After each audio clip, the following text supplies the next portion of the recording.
Hello மக்களே! எல்லாருக்கும் வணக்கம். இன்னைக்கு நம்ம ஒன் டே ஒன் ஸ்டோரின்ற டாப்பிக்கில் ஒன் டீ கப் இன்ட்ரெஸ்டிங்காக இருக்குல்ல ஸ்டோரியோட டாபிக். உங்களுக்கு டீ குடிக்கிற பழக்கம் இருந்தால் கமெண்ட்டில் ஷேர் பண்ணிவிட்டு போங்க. எத்தனை பேர் டீ குடிக்கிறீங்கன்னு நான் தெரிஞ்சுக்கலாம். என்னோடய ஸ்டோரி பிடிச்சிருந்ததுன்னா எனக்காக ஒரு ப்ளூ ஹார்ட் வந்து கமெண்ட் பண்ணிவிட்டு போங்க. எத்தனை பேருக்கு என் ஸ்டோரி பிடிக்குதுன்னு பார்க்கலாம். இந்த ஸ்டோரியில் என்ன ஸ்டார்ட் ஆகுதுன்னா, ஒரு அழகான ஒரு பையனுக்கும் ஒரு டீ கடைக்காரனுக்குள்ள ஒரு குட்டி கான்வர்சேஷன் தான். ஒரு ஊரில் முரளின்னு ஒரு அண்ணா வந்து ஒரு பஸ் ஸ்டாப்பில் டீ கடை போட்டிருந்தார். எந்த ஒரு பஸ் ஸ்டாப், ஒரு நார்மல் பஸ் ஸ்டாப், காலேஜ் பக்கத்தில் டீ கடை போட்டிருந்தார். ஒரு சிம்பிள் க்யூட்டான டீ கடை. ஒரு ஃபேஸை பார்க்குறப்ப ஒரு சிம்பிளிசிட்டியோட ஒரு ஸ்மைலோடு இருப்பார்.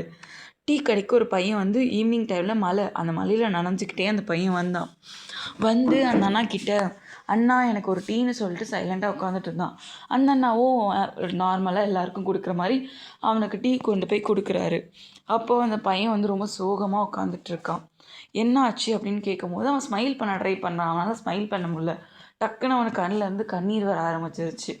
ஏன்பா அலறன்னு சொல்லி அந்த அண்ணா வந்து பொறுமையாக டீ குடிக்க வச்சுட்டு கேட்கும் போது, இந்த மாதிரி நான் எக்ஸாமில் செம்மில் ஃபெயில் ஆகிட்டேன். ஸோ எனக்கு வந்து கஷ்டமாக இருக்குது. எங்கள் வீட்டில் ரொம்ப நம்பிக்கை வச்சுருந்தாங்க என் மேலே, நான் எதுவும் மிஸ் பண்ண மாட்டேன்னு. எனக்கு அது ஒரு கில்ட் ஃபீலை கொடுக்குதுண்ணா அப்படின்னு சொல்லிட்டு இருந்தான். அப்போது அந்த அண்ணா சொல்கிறாரு, இங்கே பார்ப்பா தம்பி, இந்த இந்த லைஃப்க்கும் டீக்கும் ஒரு எக்ஸாம்பிளாக நான் வச்சு சொல்கிறேன். என்னோடய எக்ஸ்பீரியன்ஸை நான் கற்றுக்கிட்டது. டீயும் லைஃப்பும் ஒன்று தான்ப்பா. அது எப்படி நீ டீயும் லைஃப்பும் ஒன்றுன்னு சொல்லுன்னு நான் வந்து யோசித்தேன். இருந்தாலும் ஒன்று தாங்க. டீக்கு கொதிக்க வைக்கிறதுக்கு ஒரு ப்ரெஷர் போடுறல, அந்த மாதிரி நம்ம லைஃப்லேயும் ஒரு ப்ரெஷர் வரும். ஒரு ப்ரெஷர் போட்டால் தான் நமக்கு டேஸ்டான ஸ்ட்ராங்கான ஒரு டீ கிடைக்குது. அந்த மாதிரி நம்ம லைஃப்பில் ஒரு ப்ரெஷர் எஃபர்ட்ஸ் இருந்தால் தான் நம்ம லைஃப் மூமெண்ட் வந்து நல்லாயிருக்கும் அப்படின்னு சொல்லி அந்த பையனுக்கு அட்வைஸ் பண்ணிவிட்டு அவரோட பாணியில் அவர் அட்வைஸ் பண்ணார் அழகா. அப்புறம் இன்னொன்று சொன்னார், நான் கூட பார்த்துக்கோ என் 10th ஃபெயில் தான், ஆனால் என்னோடய எக்ஸ்பீரியன்ஸ்னால இன்றைக்கி நான் ஒரு நாளைக்கு 200 300 வரைக்கும், உங்களுக்கு இப்போலாம் வந்து ரேட்டிங் அதிகமாக போயிட்டுருக்கு. 200 300 வரைக்கும் நான் சம்பாதிச்சிட்ருக்கேன். ஸோ நீ தோக்குறியோ ஜெயிக்கிறியோன்றது இல்லை, அதுக்கு அடுத்து நீ அதை வந்து முயற்சி பண்ணாமல் இருக்கிறதான்ப்பா தப்பு அப்படின்னு சொல்லி அவனை அனுப்பி வைக்கிறாரு. அடுத்து கொஞ்சம் வருஷம் கழித்து பார்த்தா ஒரு பையன் வந்து காரில் இறங்குறான். அது யாருன்னு பார்த்தா இவர் அட்வைஸ் பண்ண அந்த பையன். அண்ணா முரளி அண்ணா ஒரு டீ அப்படின்னு சொல்லி சொல்கிறான்.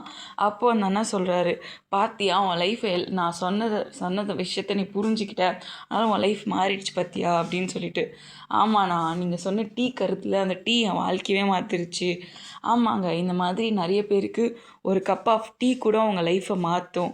உங்களுக்கு அந்த மாதிரி ஏதாச்சும் லைஃப் மாற்றின ஒரு மூமெண்ட்டோ ஒரு ஸ்டோரியோ இந்த டீ கூடவோ இல்லை மற்ற எந்த விஷயத்துக்கூடயே கனெக்டாக இருந்தாலும் எனக்கு முடிஞ்சால் ஷேர் பண்ணுங்கள். என்னோடய ஸ்டோரி பிடிச்சிருந்தா எனக்கு ப்ளூ ஹார்ட் கமெண்ட் பண்ணுங்கள். தேங்க்யூ.